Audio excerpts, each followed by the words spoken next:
Ceset çıkarılmış şeyden bakıyor. Reklam var, reklam liste var.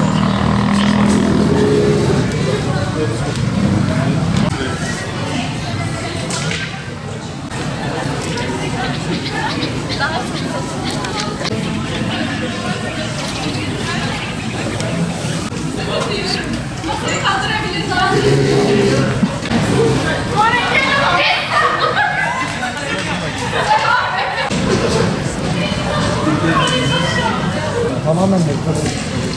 Gençler rahat olsun. Mesela böyle bir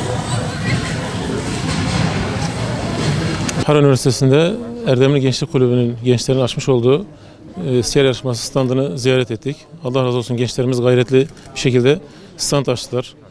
Ve standın yanında Filistin'le ilgili, Gazze ile ilgili yapılan zulme karşı bir resim sergisi açtılar. Bunu çok anlamlı bir sergi. Allah razı olsun. Biz de bunları ziyarete geldik. Onları desteklemek amaçlı olarak, hem onlara moral vermek açısından. Siyer yarışmamız da devam ediyor. Siyer kayıtlarımız devam ediyor. Gençlerimizin burada açmış olduğu standla ilgili de insanların teveccühleri var. Üniversitenin gençlerin teveccühleri var.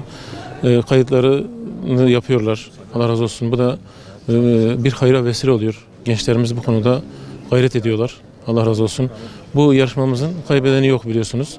Umre ödüllü. Umre ödül olmasından dolayı da insanlarımızın biraz daha teveccühünü kazanıyor, çekiyor. Allah-u Teala hepimizi Peygamber Efendimiz'i örnek alan kişilerden eylesin.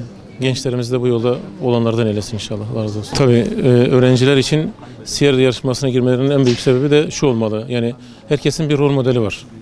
Gençlerimiz de rol model olarak Peygamber Efendimiz'i seçmeliler. Onu takip etmeliler. Eğer onun hayatını öğrenirlerse kendilerine daha iyi rol model olarak seçebilirler.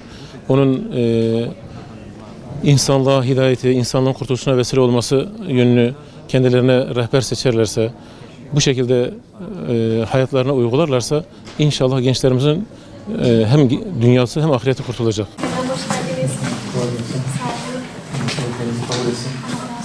Hoş geldiniz. Demek kitap bittiğine göre Kitaplarımız az kaldı. işimizin var mı başka? Dün bir arkadaş var.